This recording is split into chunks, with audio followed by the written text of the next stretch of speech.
All right. Welcome, everybody. Thanks so much for being here on our second of our Supporting our SnapEd Transitions training series. Today, we have Wendy Heller, who's going to be talking about AI. So welcome, Wendy. Thanks so much. Thank you.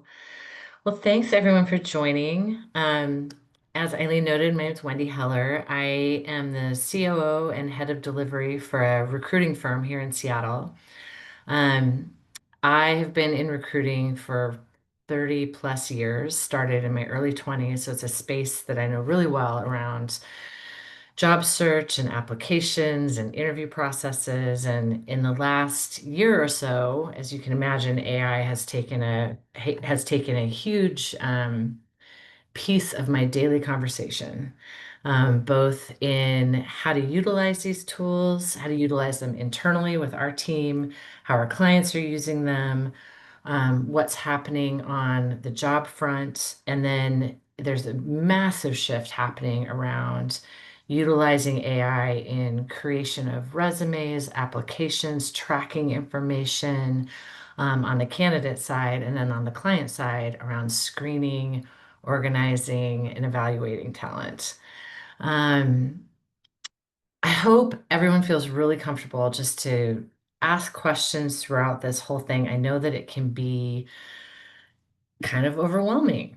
I know that on the daily, I am overwhelmed often with the amount of information that's coming out around new tools. I get probably 15 emails a day talking about different recruiting tools, different application management tools, business development tools, different things that are coming out. And there's only so much I think that we can absorb. So just this week, we were taking a look at, you know, Chat GPT and how do we use these different tools that are available for us. So I started using Chat GPT when it very first came out. And now I use the Microsoft Office products where Copilot is integrated in. And I use it pretty much daily, if not hourly sometimes. However, I say that the vast part of my day is still very much one-on-one with people on my team or with the clients that we're working with. So I kind of want to set the premise with the very best information and the best networks and the best contacts you're ever going to have. It's still going to be in person. It's still going to happen in real life. Um, to back that up, I am seeing a vast return to in-person interviews. Many, if not all, of our clients have returned to office at least 2 to 3 days a week. And when they are looking for new talent, part of that interview process, whether they're remote or not, is having a one-to-one or a team panel interview with that candidate in person with no computers. There's a lot that's going on behind the scenes with that, and I'm happy to go into it. But I think it's great on many levels, but it is also an indicator that AI doesn't work in many hiring situations because of fraud, unfortunately. So during COVID, when everyone went to remote work, we saw an explosion of candidates taking on more than one job. And then we also saw an explosion of fake jobs. And so people applying for work that wasn't actually viable. And so we've been working with this for quite some time now. And even enterprise organizations like Google and Amazon are now requiring face-to-face interviews due to fake profiles or candidates who are not who they say they are. The same thing goes on the candidate, or sorry, on the job side, on the company side. So not real jobs. Um, if you see the middle bullet here, this is a conversation that is going on left and right. It is crazy. People are noticing that AI is reshaping entire industries. And so it's not something that's really going to stop or that can be avoided. And I would say that it is definitely something that our clients are not just, asking for. It's actually really fully accepted in most modern workplaces today. So when we go into this, the rise of AI, it's impacting every industry and every job. And I think it's really natural to feel kind of overwhelmed, suspicious, very cautious about how to use it. That is, I would say that's a very healthy response to how do I utilize AI? Where is this information going? How is my information being used? My face, my voice, my likeness. Um, and I think a healthy dose of suspicion is actually is a really great thing to employ at this juncture of this tech becoming so predominant. Um, I just saw this week a job looking for someone who is an AI native. And to me, that is a very it's an ageist term that is replacing the term digital native. I don't know if anyone's ever heard that term before, but what it means, if you're a digital native or AI native, is that you have not lived your life in a time where you haven't had a digital presence in your life. So kids today, I mean, really up all the way through Gen Z, there's never been a time that a lot of them haven't had a smartphone or haven't had a laptop or exposed to these things either in school, workplace, but for sure at home for most human beings. So AI native, while people think about AI as being new, AI is not new. We were working on AI applications 10 years ago. So if you've ever booked a trip through, say, Expedia, and you have the little chat box that comes up, you type in what you want, that is AI. That was very early days AI. Now, however, with large language models, it's just gotten more and more and more velocity, and that's what we're seeing now. Muted and no video. Oh, sorry. However, there is no replacement for human judgment on what I consider to be the foundation or the dinner plate of a job. So soft skills, the biggest ask I get right now from clients are, do they have critical thinking skills? Are they self-aware? And can they communicate clearly, both verbally and in writing? And this is for software engineers. That's primarily who I work with. Customers are still looking for that critical human element that AI just really, frankly, can't replace. Um, so AI in the job search landscape. Oh, so many tools, so many things that you can utilize. The way that it's being used right now for employers is plentiful. And I'm sure if you jump on LinkedIn, there's always there's a lot of conversation around ATSs screening out people because they're not a fit for the job or the computer doing the selection process. And I want to assure you that that is not something that happens. That for most ATSs, a human being is reviewing every single resume. They may organize them, but it is very rare that you're automatically rejected from a role based on what a computer thinks. There's probably a knockout. There's something in there um, that doesn't necessarily work for that organization, but it's not because a computer made that decision.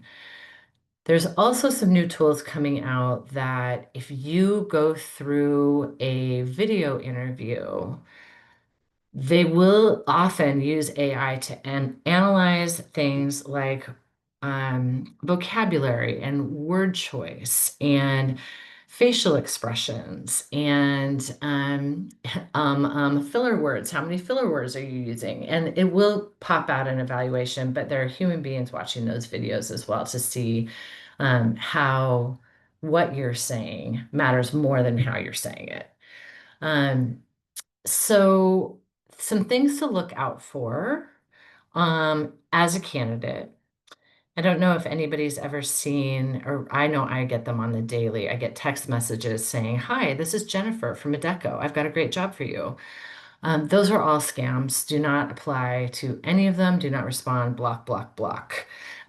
Um, if you are asked to join a video interview and the camera is not on, I would hang up immediately. Email addresses. If you get an invite to interview and the email address is not from the company that you're expecting, if it's from a Gmail, if it's from it just if it looks fishy, I would definitely not respond, and I would just confirm that the email is actually the one that they need you to reply to. Something that looks too good to be true, it definitely is. Um, Personally, I love AI and I've implemented it into almost every aspect of our business. But there are a few lines that I will not cross, and I don't see this a lot from my clients either, and that is on candidate screenings. The AI screening tools, it sounds efficient in theory to process hundreds and hundreds of candidates automatically, will save people time, help you scale faster. There's even some data coming out that candidates prefer it to human recruiters. I've only heard that from one software engineer that he thought it was kind of a fascinating exercise, but I haven't heard from anybody else, so I don't think that's necessarily true. Um, as I noted earlier, I've gotten reach outs from several AI companies asking, can we help with your interview process? And it's a flat no. So, as a principal in a recruiting firm, here's, some of the things we lose by outsourcing that is our market intel disappears. We don't know where people are interviewing, what kind of compensation they're being offered on other jobs. AI cannot gather intelligent. It can only execute scripts. It can only regurgitate back what it already knows. The other thing that it really loses is the human touch. There's no rapport or communication that is happening with an actual human being when you're interacting directly with a screen. So anyway, these are things that I really I don't think will be replaced in the interview process. And I want candidates to be really aware of what's expected and what is considered good practice right now.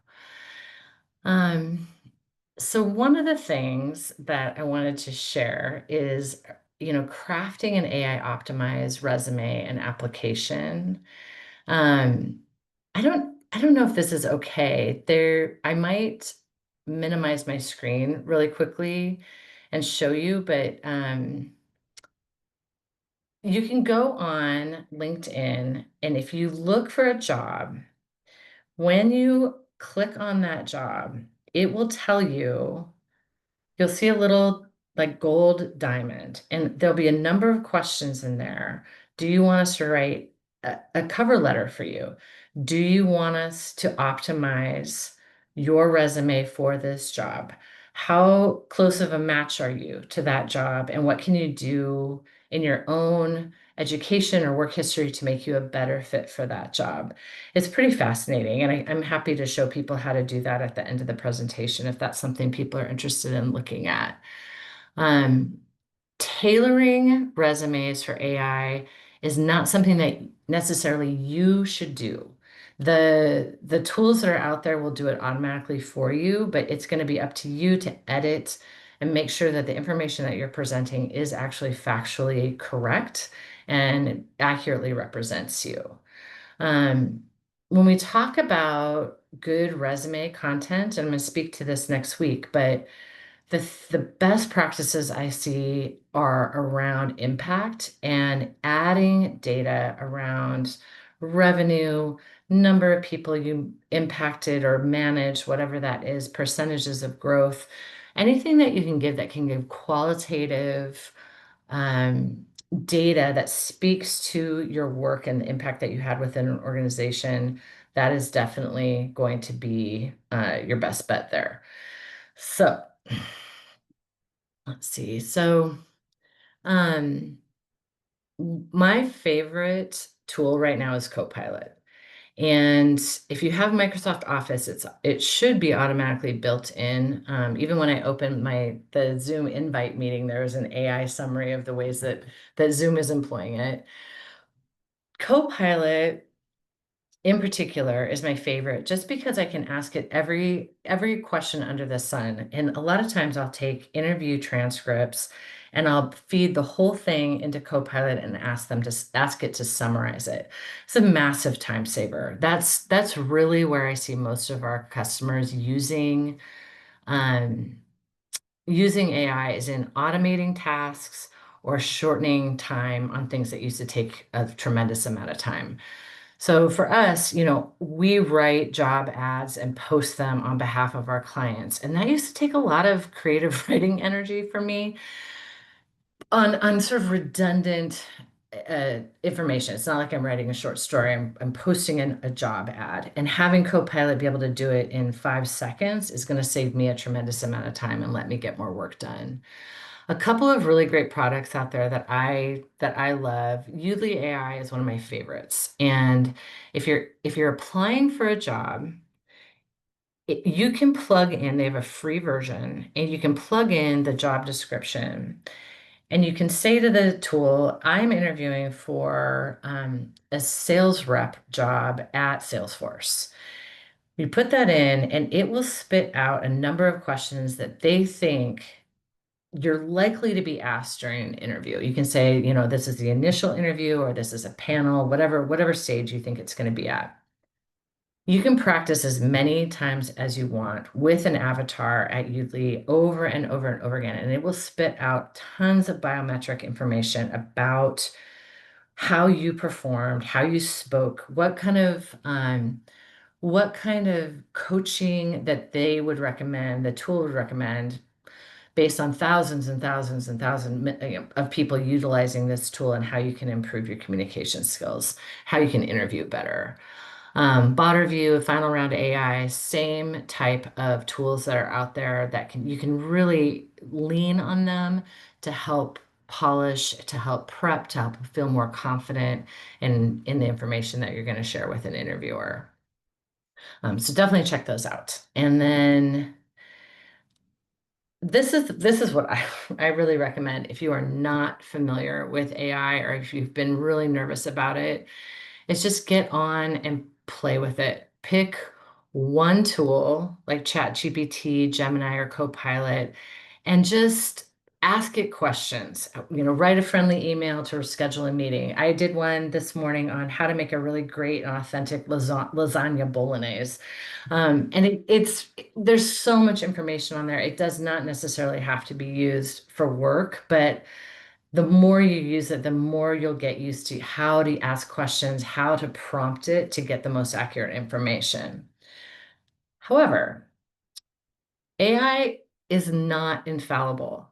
This was a question that one of my recruiters asked Copilot earlier this morning. So was 1995 30 years ago? No, it was not. But today, if today was this day, then yes, it is. So you still have to employ your critical thinking skills. It's not a perfect tool right now. So some of the things that are more concerning to me are around ethics. And I was sharing with Eileen before the call started. I spoke to a client this morning that's looking for a number of staff level data scientists to join their team. One of the problems they're having, because of the nature of the platform that they have built, is that there's a ton of fraud happening. And because AI is so effective at filling out forms or doing these repetitive tasks, it can also be used in a really negative way. So back in May, when I'm sure you're all aware, the big beautiful bill was passed, the US House of Representatives essentially put a ban in place for states from enforcing laws regulating artificial intelligence for at least 10 years. And it's really, really important legislation, as it limits what states can enact that would be business prohibitive. And a lot of companies have supported this. A lot of small business and US Chamber of Commerce organizations supported it, because if a company in Washington wants to do business with a company, say in Massachusetts, and they have different artificial intelligence laws, it's just going to create even more of a massive tangle, let alone if they want to do business, let's say, with a partner in London. What they're looking for is that they want consistency both on a US level and an international level, that those regulations need to be the same, and that everyone can work within the same sandbox. So on a high level, proponents of this bill, say it allows for the market to regulate itself and for tech enterprises to thrive. The opposite is that it's a dangerous giveaway to tech firms that would leave consumers, particularly vulnerable communities and children, unprotected and wipe out a flurry of state laws that address everything from deep fakes to discrimination and automated hiring. International law makes it even harder to pin down, but this is where we're at right now. So educating yourself on AI and the implications is really, really, really critical on the individual. Um, we have a problem with inherent bias in hiring in general. And I think, in some instances, using filters to stack rank candidates will accelerate that. I'm not saying that's happening everywhere, but I have seen it happen where it's like, oh, so they like people who came out of Google, and then stack ranked at the very top are 5 people who already worked at Google. There's a slew of people in that candidate pipeline that are not necessarily getting looked at if the filters on the AI tool are set to be biased against people who don't come from a certain background. Um, there's massive privacy concerns. So one of the things we're doing here at Prime Team is we do a lot of video interviews with candidates. And we ask for permission, but we also have very strict security guidelines around who can view, who can share the information, and it's all kept in-house with our team. So it's not something that somebody can take your video and share it and replicate it. But that's just one of the things that we've worked really hard on in keeping people's information, their voice, their face, all of these things very, very private. There's a lot of news right now around how fast it is that AI can mimic your voice. I've heard varying numbers anywhere from if they hear a phone call or a video interview with you, in 15 seconds, they can replicate what you sound like and utilize that to manipulate people who know you. So for me, I've had multiple conversations with my elderly parents around if I call you and I'm saying I need you to wire me $10,000 immediately because I'm in a Mexican jail cell or something, that's probably not true. And we need to have some precautions in place around protecting yourself and your loved ones when it comes to AI, for sure. The other thing that I see is where human judgment is not part of the loop. And it really breaks down, the companies that are employing some of these tools, they're not hiring great people because they've literally taken the people out of the conversation and then they're surprised when it falls apart.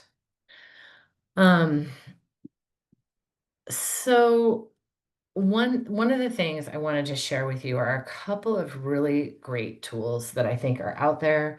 And in particular, this AI job search tech checklist from Job Copilot is an excellent resource. And I'd love to be able to share this out with anyone who's interested.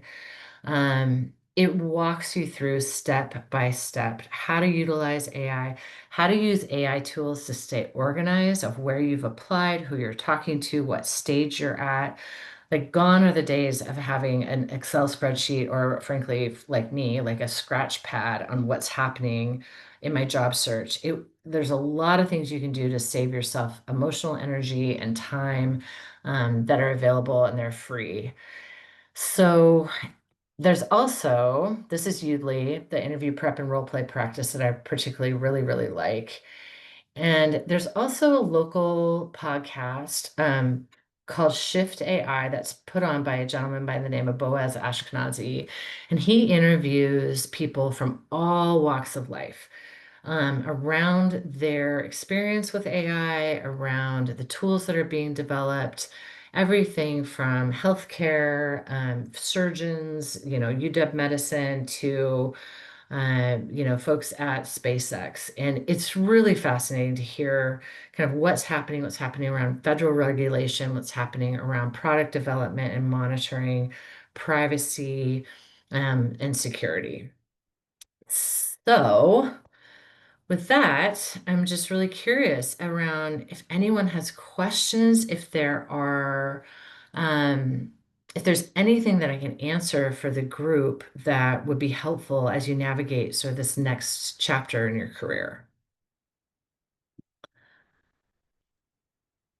Not necessarily a question, but like while you were Okay. talking about LinkedIn, I was trying Yeah, to do LinkedIn stuff on my end as well. yeah, yeah, Just kind of, I've been lucky enough to been employed without ever having to use LinkedIn. And yeah, so, yeah, um, playing around with that. And I will say I've used AI for a couple cover letters, yeah. and What'd you think? it's really nice because I like know, right? Like there's some real benefits.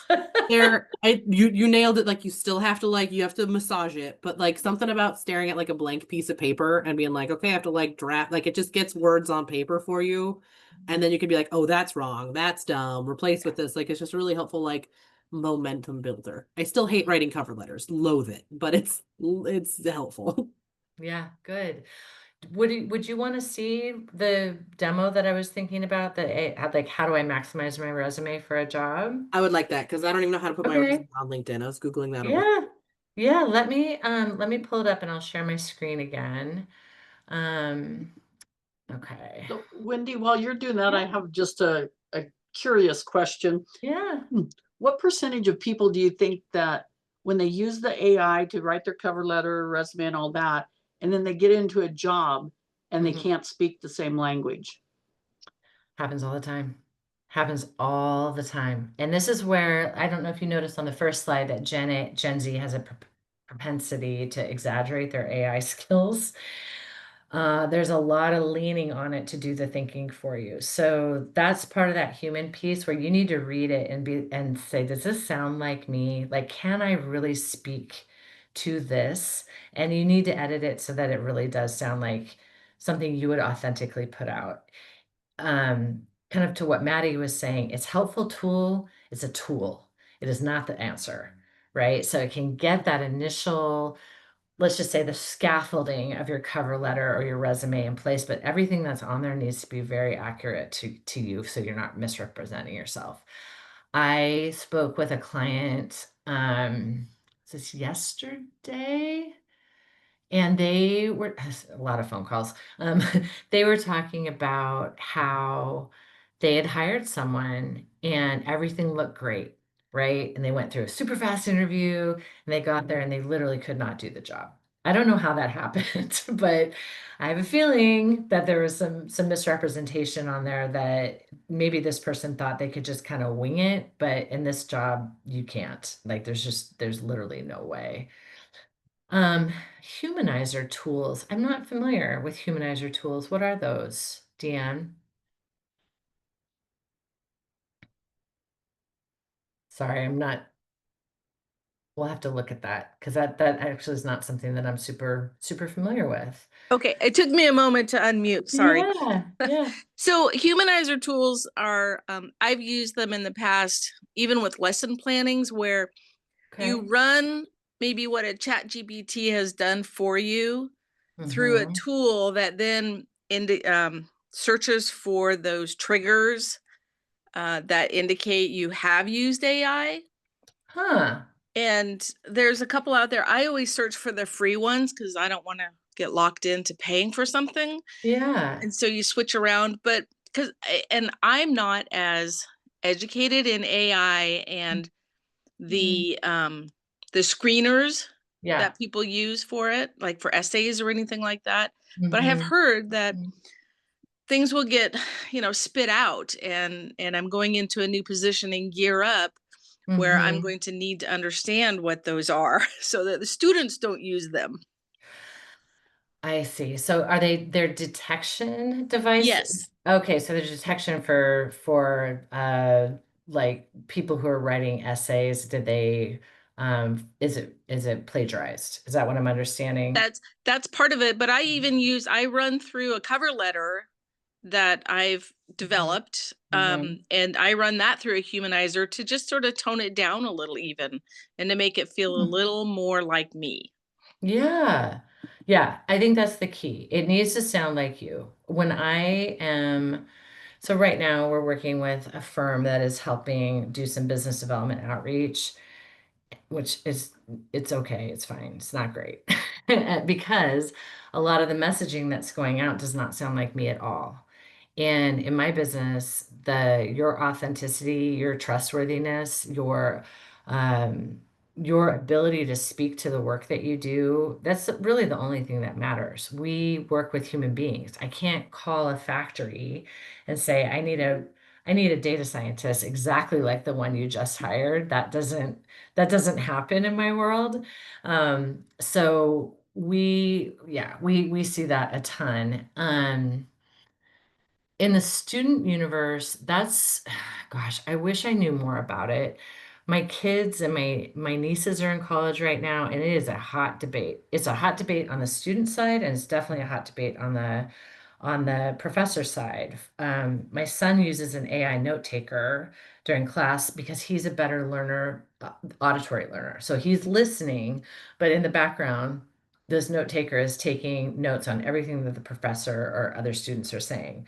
My niece, she has to write everything down, and she thinks using AI tools is like cheating, essentially. And so there's a lot of debate happening around academia right now. But these kids coming out of high school or college, they are going to be AI natives because it is going to be part of their everyday. It just is. It's not something that I think anybody can really avoid at this point. You probably have used it way more than you think you have. You just haven't been aware of it because you're not logging into Copilot or something like that.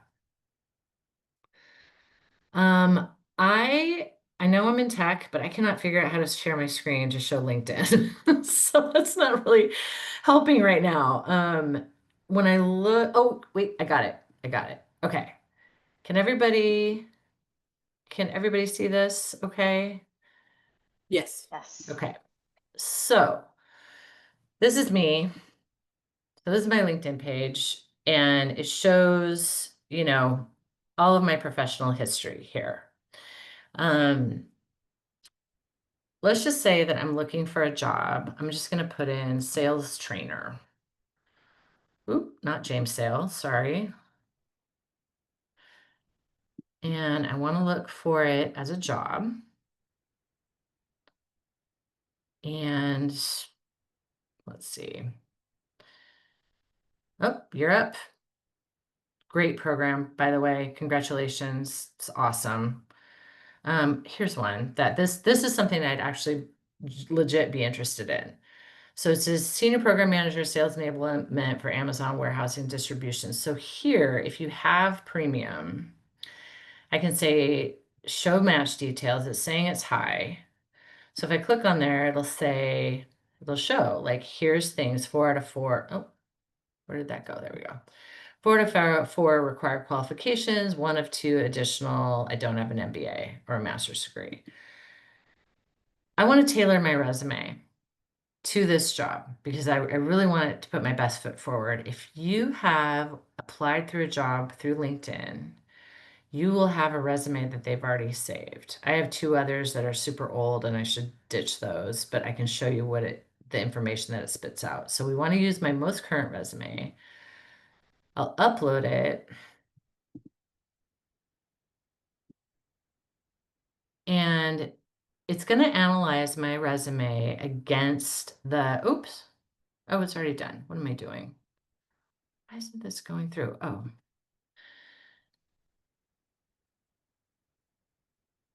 It's thinking, thinking, thinking, thinking, thinking, thinking.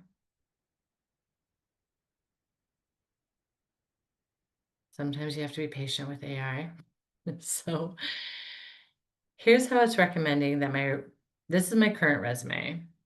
Here's how it's asking for. I don't have 5 years of program or project management. I don't have a ton of experience using data and metrics to determine and drive sales improvements or owning program strategy. So it gives you suggestions on how you can add that information in or what kind of experience it would recommend that you have before you apply. But it will tailor a resume that speaks well to the role, the best that I can do. You can download it and you're good to go. It may make some edits. And so that's one of the things that you have to look for when you're utilizing some of these tools. You can also, on one of the pages, it'll just automatically apply for you. And I want to say that is something I would be really careful about. There are a number of tools out there that are auto apply. So let's just say I would like to be a nutrition educator. So you can use one of these AI tools and put in any job that has the word nutrition or educator or nutrition educator, trainer, or whatever it is that you're looking for. The tools will go out and they call it scrubbing. They'll scrub the internet and they will apply you to every single job that has those keywords in it. So you have to be very, very careful around your own guardrails, or you're going to end up applying for 2,000 jobs in one night, which is not, oh yeah. So when you see posts on LinkedIn where they're like, I opened a job yesterday and I have literally my clients will be like, I have 1,500 resumes in 24 hours. I don't know what to do with this. I can't manually go through all of this information. It's probably because candidates have an automatic applier that is working for them behind the scenes, and it's not super accurate. We get calls daily from clients that are like, I'm just getting the weirdest applicants, especially for like data analytics. A lot of job descriptions will have the word data in it. And then all of a sudden, anybody who's ever worked in data is applying to this job, whether they're a good fit for it or not. So human judgment is still going to be, you know, top of mind whenever you're applying to a job. Um, any other questions that I can answer? It can be on anything. I mean, this subject is on AI, but I work in recruiting and have for a really long time. So if there's any advice or anything that people are curious about, I'm happy to answer. So is that auto apply? Is that something that you have to click on or It's a turn tool off you'd have to or? download. Yep. There's a number of them that you would have to download, upload your resume, and then you tell the tool what kind of job you're looking for. But I would recommend that you make it very stringent. So it has to it has to be in a certain location. You only want to look for remote only or on-site only. Has to be a certain comp band. Titling, things like that, so that you're not waking up in the morning with an email inbox full of irrelevant jobs. It's not something you can get through LinkedIn. There are individual websites that you can go to that you can those are tools that you can buy. Some of them are free, but usually there's a very small charge, like $6 for a month, something like that. Some of the AI tools that I really like, though, are the ones that help you organize. So they will, when you apply to a job, they're running in the background. They know you applied, and you can go to your own dashboard to see if you got responses, what stage you're at, different things like that. That can be very helpful, instead of trying to manually track it yourself.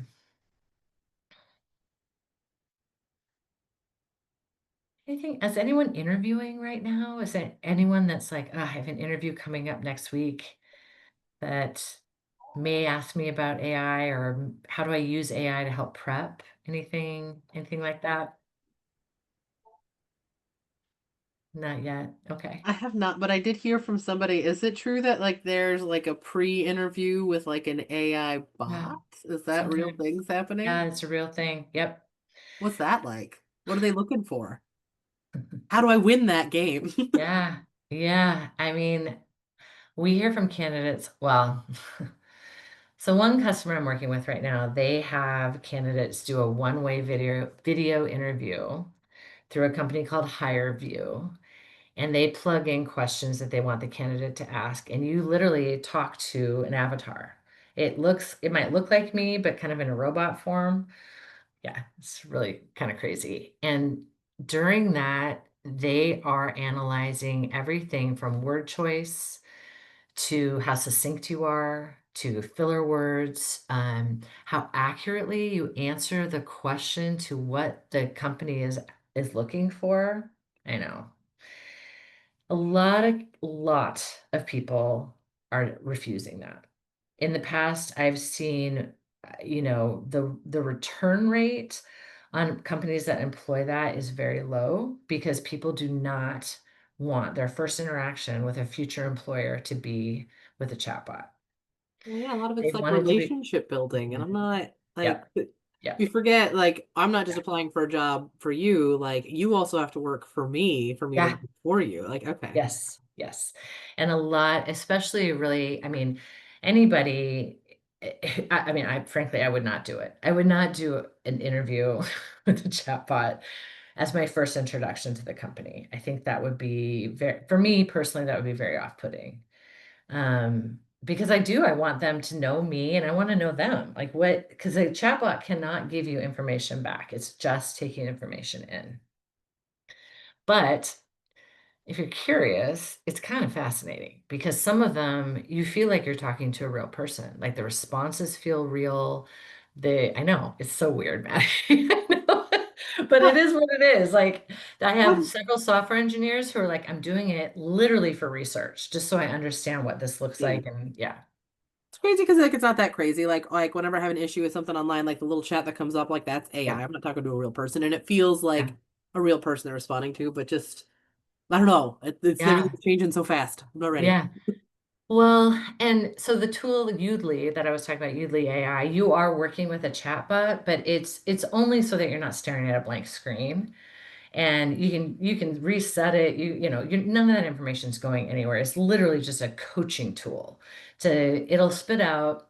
So one of the things I've used it for before is for pitch meetings for sales. So I'll plug in, okay, I have a pitch meeting. I'm pitching to the IT network team at Weyerhaeuser, and I'm pitching them on staffing services for a solutions architect role. It will, it I'll say I'm going to have 5 minutes to say my piece. And so I practice over and over and over again what that's going to look like. And it spits out feedback on where I can improve, what they think I did well, and you just get more and more refined. So it's really helpful in improving your communications. Yeah. Yeah. So that one I really like, but it's only because it's for personal use. And companies like Google and Salesforce and Oracle have University of Washington use Udly to prepare their sales teams. University of Washington, every single senior at University of Washington gets a Udly license to practice for interviews. Yeah.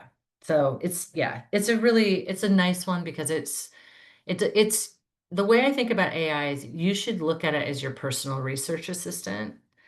So if you log into Copilot or Gemini or whatever, and you say, okay, I'm going to interview with the University of Washington, what for this role? Tell me about Wendy Heller. What is her job? What is her background? It will spit out everything, which is a little creepy, but probably mostly off my LinkedIn profile, what it knows about me. Um, it may know some information about where I've lived, right? Because if you look up your own history on the internet, that's where it's pulling from. It's not pulling from like conversations like this. It's pulling from publicly available information. But I found it to be incredibly useful for things like client meetings. When I'm meeting someone new, I might put in, tell me about Eileen Grigsby, and it'll spit out everything that they know about Eileen Grigsby. I can ingest that as a human and just have it in the back of my mind. It helps me understand my audience a little bit better. Okay. Anything else? Yeah.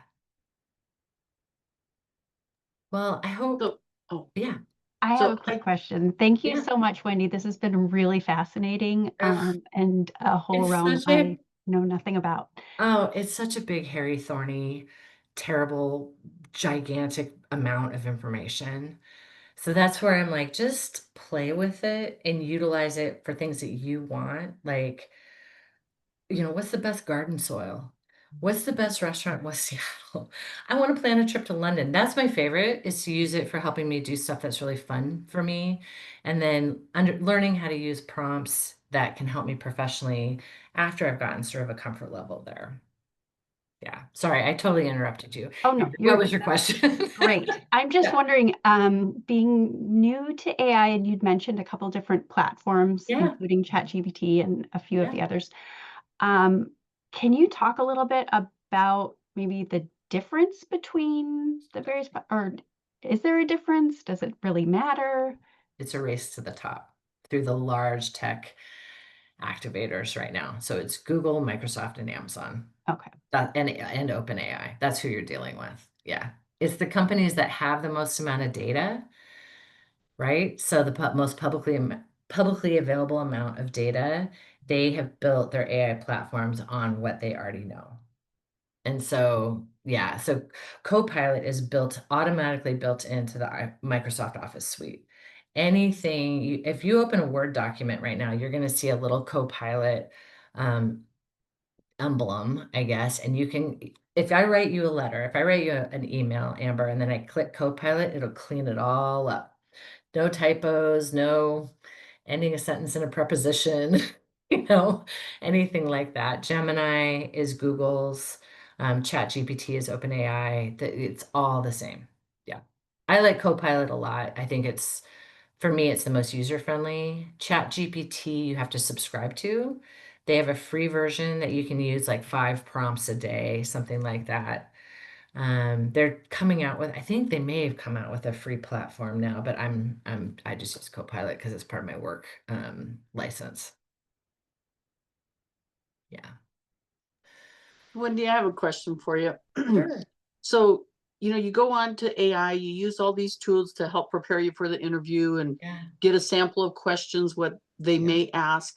Yeah. And you try to, keep that in your mind or whatever, and they don't ask those questions. Yeah. Yep. Then what? And it's like, okay, you're Yeah. not prepared, or appears that way. Yeah. Or if you're just not a good interview candidate because you Mhm. freeze on, Mhm. when somebody's asking you questions. So AI is not 100% correct, right? And it's going off of publicly available information. So only if someone else went onto the internet and said, I had this interview, maybe a Glassdoor rating, something like that, where they said, I had this interview and these are the questions they asked. That's the only way you're going to know for sure. I send candidates in every single day to interviews where I have no idea what kind of questions my clients are going to ask.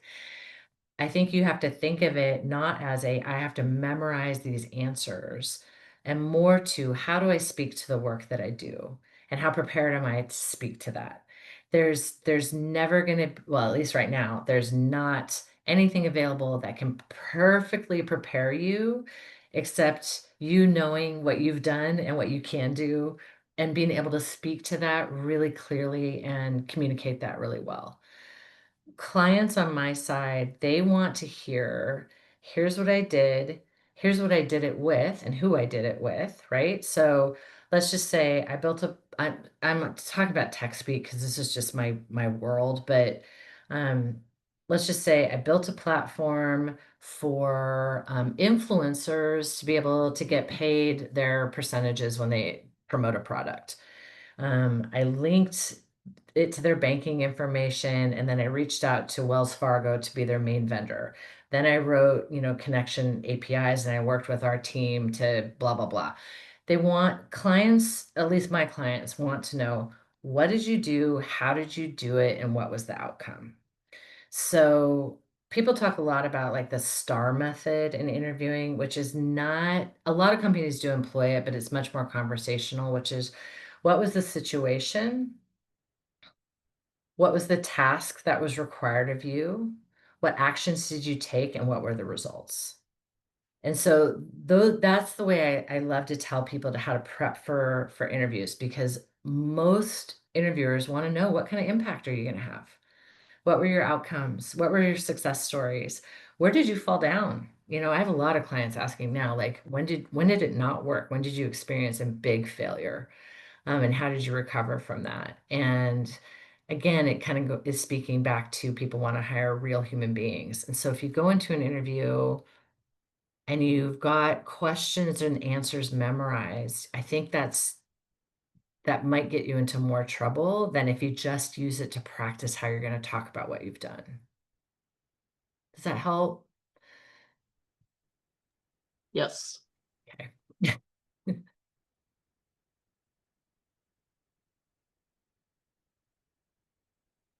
I guess I would think of it as like, use it like like a support, but not as the be all end all. You know, I see this right now with Tesla and the self-driving cars. It's crazy what they're coming out with right now. I mean, 10 years, maybe none of us will actually be driving our own vehicles. It's insane. But right now, I'm not willing to let go of the wheel. Right? It's not in the cards for me today, but that type of tech is coming, and will be available largely soon. Granted, I see all these hysterical articles about like Waymo cabs getting into their own traffic jam in the middle of San Francisco, but that's what's being deployed. That's what they're trying to figure out. We're just not there yet. So, anything else? Anything that you're like, this freaks me out? Horror stories that you're hearing? I mean, Amber kind of spoke to it a little bit, but anything else that I can help either alleviate fears or talk through kind of how to handle different situations that you're not totally sure of. Okay. I hope all of you feel more than welcome to reach out to me on LinkedIn. And please feel free to DM, and ask me questions there. If you have something that comes up or you've run into a weird situation with interviewing, if you want me to take a look at a resume, I am more than happy to do that, or have somebody on my team take a look if we have the bandwidth to do that. But connecting with me as well will give you some visibility into the jobs that we're looking for, but more than that, into kind of what people are talking about around interviewing and preparing for interviews. It's like my whole feed right now because that's my career. So if that's something you're interested in, please, please, please feel free. Or even if you want to know how to set up a LinkedIn profile that has some impact, there's a lot of really great information out there. And I'm happy to help guide that if anybody needs that kind of support. Thank you. Yes, you're so welcome. You're so welcome. I know it's daunting. And Jen gave me a preview of what all of you all are dealing with right now. And I work with job seekers all day, every day. So yeah, if there's anything that I can do to help, I hope you feel comfortable to reach out. Okay. Appreciate that deeply. Yeah, Really, yeah. thank you. Of course, of course. Well, thank you all so much for your time.